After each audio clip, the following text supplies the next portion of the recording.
Telangana union of working journalist రాష్ట్ర ప్రధాన కార్యదర్శి మారుతి సాగర్ జన్మదిన వేడుకలను బుధవారం వేములవాడ ప్రెస్ క్లబ్ లో జిల్లా అధ్యక్షుడు లాయక్ పాషా ఆధ్వర్యంలో ఘనంగా నిర్వహించారు. ఈ సందర్భంగా కేక్ కట్ చేసి మారుతి సాగర్ కు జన్మదిన శుభాకాంక్షలు తెలిపారు.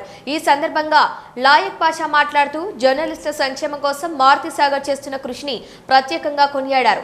తెలంగాణ రాష్ట్ర ఆవిర్భావ ఉద్యమ సమయంలో జర్నలిస్టుల గొంతుకగా నిలవటంతో పాటు రాష్ట్ర ఏర్పాటుకు అనంతరం కూడా మీడియా ప్రతినిధుల హక్కుల పరిరక్షణ, అక్రిడేషన్ల మంజూరు, సంక్షేమ పథకాల అమలు, వృత్తి గౌరవం పెంపు వంటి అంశాల్లో ఆయన పోషిస్తున్న పాత్ర అభినందనీయమని పేర్కొన్నారు. ఈ కార్యక్రమంలో వేములవాడ ప్రెస్ క్లబ్ ప్రధాన కార్యదర్శి సయ్యద్ అలీతో పాటు సంఘం సభ్యులు పాల్గొన్నారు. జై తెలంగాణ. ఈరోజు తెలంగాణ యూనియన్ ఆఫ్ వర్కింగ్ జర్నలిస్టుల సంఘం రాష్ట్ర ప్రధాన కార్యదర్శి, తెలంగాణ జర్నలిస్టు సమాజం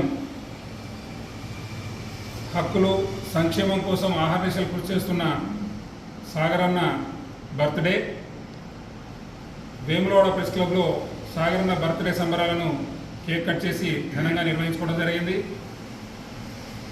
ముఖ్యంగా సాగరన్న ఆయురారోగ్యాలతో విరాజిల్లుతూ రాజరాజేశ్వర స్వామివారి ఆశీస్సులతో మరిన్ని పదవులను అధిరోహిస్తూ జర్నలిస్టుల హక్కుల కోసం సంక్షేమం కోసం మరింత కృషి చేయాలని ఆకాంక్షిస్తూ ఆయన మరిన్ని జన్మదిన వేడుకలను ఘనంగా నిర్వహించుకోవాలని మా ప్రెస్ క్లబ్ అలాగే జిల్లా కమిటీ పక్షాన ఆకాంక్షిస్తున్నాం.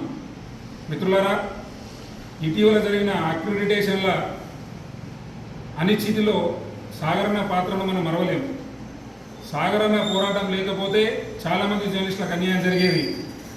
ఐఎన్పిఆర్ కమిషనర్, మన పొంగిరెడ్డి శ్రీనివాసరెడ్డి, మీడియా అకాడమీ చైర్మన్లతో కోఆర్డినేట్ చేసుకుంటూ చాలామంది జర్నలిస్టులకు న్యాయం చేశారనేది నిజం. సాగరన్న పోరాట ఫలితమే ఈరోజు చాలామంది జర్నలిస్టులకు అక్రిడిటేషన్లు దక్కాయన్నది నిజమని.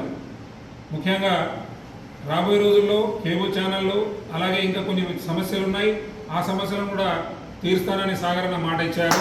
ఆ మాట నిలబెట్టుకుంటారని ఆకాంక్షిస్తూ మరోసారి సాగరన్నకు జన్మదిన శుభాకాంక్షలు. వేములవాడ ప్రెస్ క్లబ్ అలాగే జిల్లా కమిటీ పక్షాన థ్యాంక్ యూ.